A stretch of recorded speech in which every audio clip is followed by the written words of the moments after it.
So hello and welcome back to Exploring Azeroth with Beryl and Onyx. And this week we are going through a zone that has a lot of nostalgia for me. And it's funny because I don't think I did all of the questing in Grizzly Hills until years later, but there are just pieces of Grizzly Hills quest chains that have stuck with me for years. It's one of my very favorite zones in the entire game. It's recently actually been supplanted by the Azure Span. That has become my favorite zone, but Grizzly Hills is probably the zone that, if World of Warcraft ever stops being a game, it's probably where I'm going to take my oldest character and just sit on the top of Vordrasil and wait for the servers to go dark.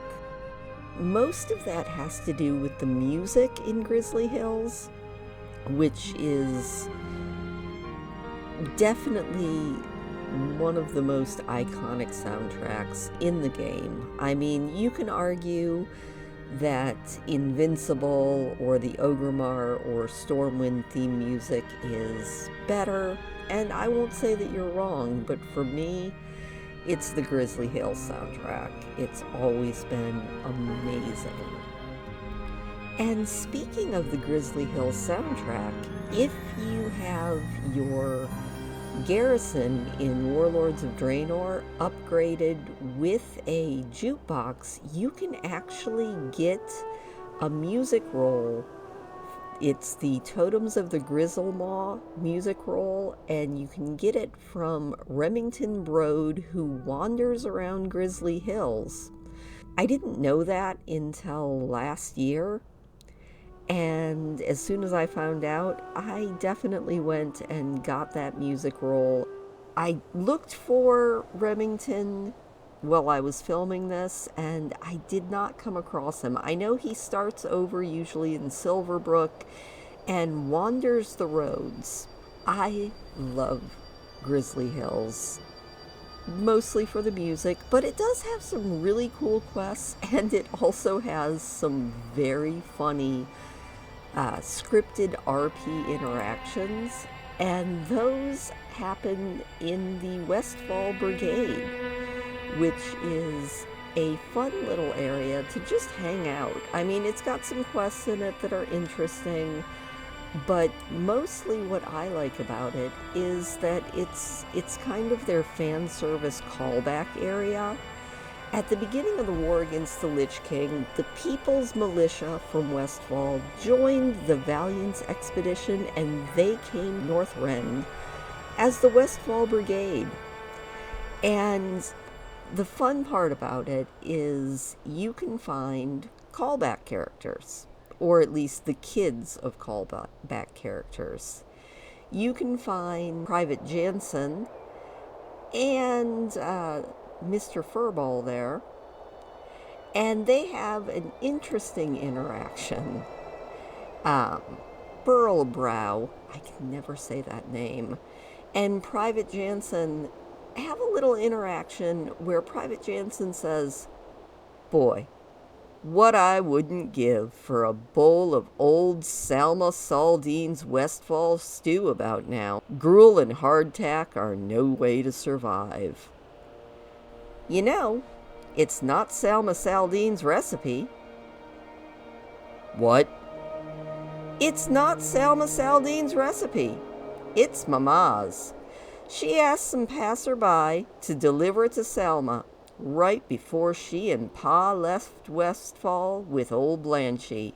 Yeah, well, at least the Saldines didn't flee Westfall when things got tough. No one insults Ma and Pa. You take it back. You heard what I said. Your parents are cowards. And so are you, Furlbrow. And then they start punching each other.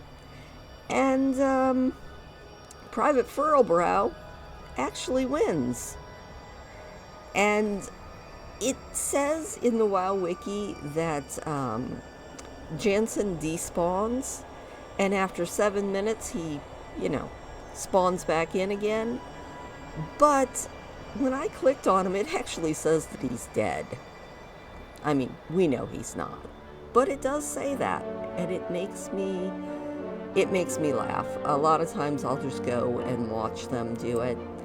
But they are not the only ones with a little bit of scripted RP. We also have a comical moment over here with Buckets Cleary. He is the laundry boy for the Westfall Brigade. And Private Molson is a little bit upset with him. Brr, it's cold up here. Buckets, where's my laundry? Working on it, Mr. Molson. If you want it done faster, do it yourself. No way. I'm a soldier, Buckets. You know, a fighting man. You're the laundry boy. And not a very good one, either. Remember what you did to my tabard? That was entirely your own fault, Molson. Maybe you'll know to separate your colors from now on. The tabard was pink when I got it back, Buckets. Pink. Think about that. The whole squad laughed at me for a week. Don't let it happen again. Fine. Have it your way. And then he throws the laundry into a nearby cauldron. What's wrong with you? That was dinner. Now it's laundry. What's cool, though, and old Blanchie almost deserves her own video, is you can see old Blanchie in, I don't know if she's in Dragonflight, but she's been in pretty much every single expansion in this entire game. She started off as young Blanchie, living in Terran Mill in Hillsbrad Foothills, and she was sold to the Furlbrows way back in the olden days, and she lived there in Westfall. Now she's off in Wrath of the Lich King, where she's hanging out with the Westfall Brigade. In Cataclysm, she was returned to Westfall, but after the Cataclysm, she and the Furlbrows were murdered by thugs on the orders of Vanessa Van Cleef. And in Shadowlands, she's actually in Revendreth, and nobody knows why. So yeah, that is everything in the Westfall Brigade area. I mean, there's actually quests and stuff too, but that's nowhere near as interesting as all of the scripted RP that goes on all around. It kind of makes me happy.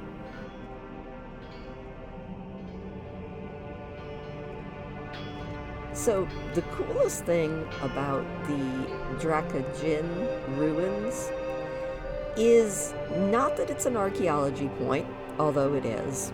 Not that there's iron dwarves all over, which there are.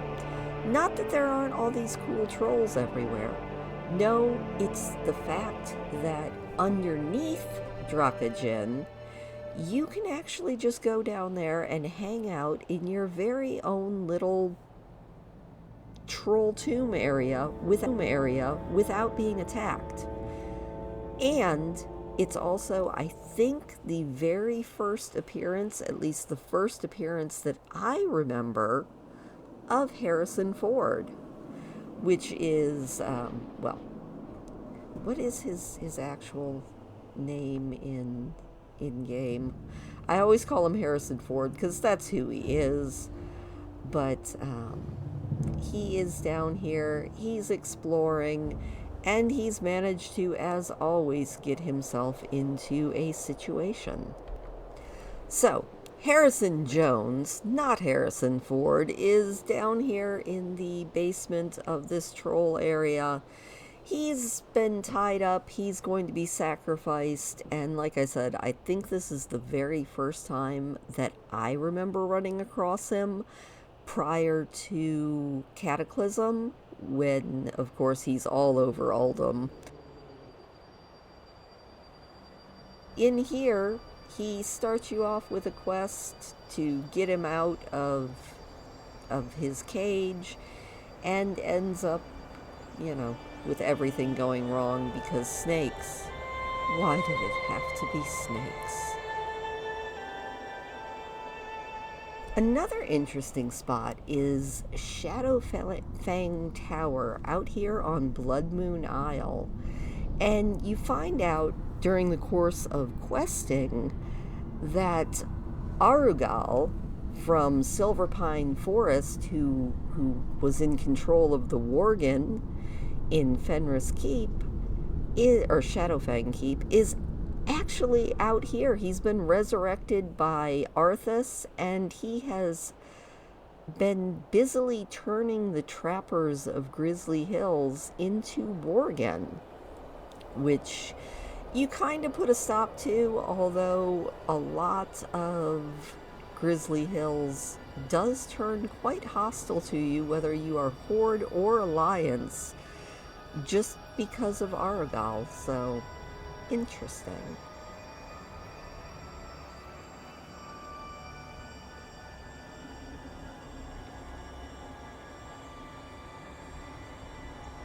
There's also this interesting area over here, the ruins of Tethys, where during the Lunar Festival, you'll actually find Elder Lunaro.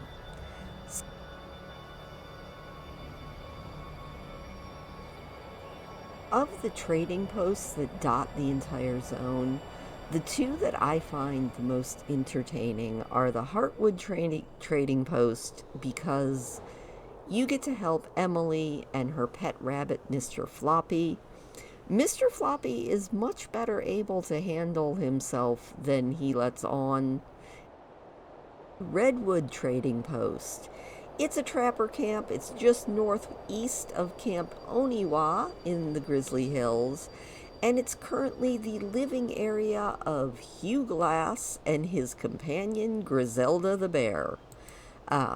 Grass actually sells a couple of unique items. He sells the Silvercoat Stag Meat and the Howlin' Good Moonshine, and he's got some funny dialogue. He's a lot of fun, and he's actually based on Hugh Glass, an American fur trapper and frontiersman in the 18th and 19th century, famous for having survived an attack by a grizzly bear. So, there's a little trivia fun fact for you. A fun place to explore are the dwarven ruins around here. So, interesting fun fact that I also found out, speaking about the dwarven ruins of Thormodon and Dunagrol, the Furbolg say that they are the original inhabitants of Grizzly Hills. The Drakai Trolls also say that they're the original inhabitants of Grizzly Hills, but in reality, it's the dwarves, the Iron Dwarves specifically, who are the original inhabitants of Grizzly Hills. And their ruined city of Thormodon is here in Grizzly Hills, and it's kind of a neat place. Most of the interior of it is in ruins, and it's getting boulders and whole trees hurled down on it by the stone giants.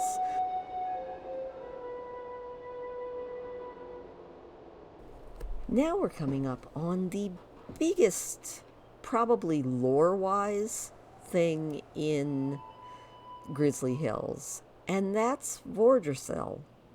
Vordrassil means broken crown in Darnassan, and it is the remains of a world tree that never should have been planted. Kind of like Teldrassil. It was planted by Philandrel Staghorn. He took some pieces of Nordrassil, and he was planting world trees all over. He actually planted Vordrassil on top of Sartanite, which was its eventual downfall. It spread its roots down into Yogg-Saron's prison, and the entire tree became corrupted. And it's actually, from what I understand, Vordrasil is the reason that the Emerald Dream has an Emerald Nightmare. So a really cool place is Grizzlemaw. It's an actual furbog city, and it's in the very center of Grizzly Hills, built inside of the stump of Vordrasil. The furbogs here are all hostile. They're all either part of the Red Fang or the Frostpaw tribes. They're always at war. They're always trying to kill you. But if you kill one from the opposite faction, then the ones in that faction, so say you kill some of the Red Fang, well, for 5 minutes, you will become neutral with the Frostpaw, and vice versa.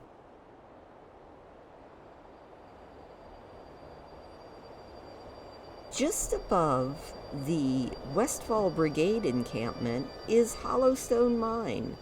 The miners and workers that were in here were once affiliated with the trappers, but with their opposition to the wolf cult when they tried to recruit them, they paid the price. And it was not a swift or clean death because Arugal transformed the entire population of the mine into the undead, and they continue mining.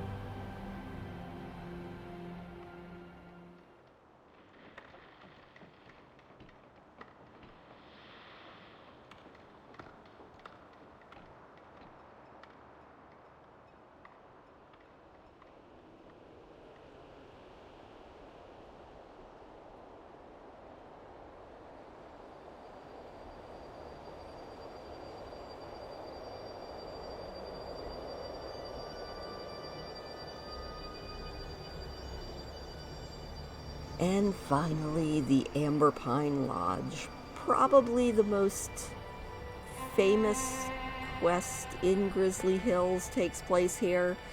And that's where you eat those delicious amber pine seeds and are sent out to the outhouse. You make your own laxative, basically, and have to go and visit the very iconic outhouse.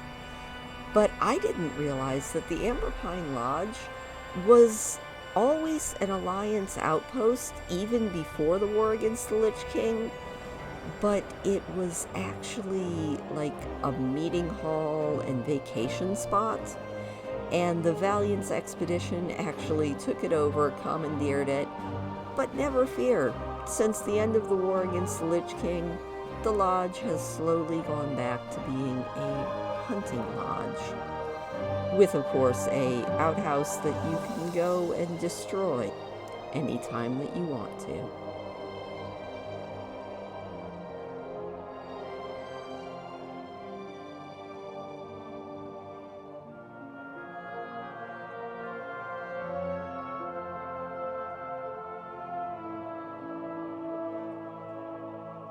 Conquest Hold is the main Horde stronghold within Grizzly Hills.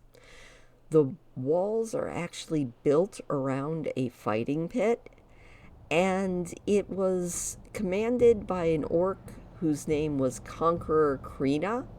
She was aggressive, she was ill-tempered, even amongst the Horde, and she ruled over the forces here.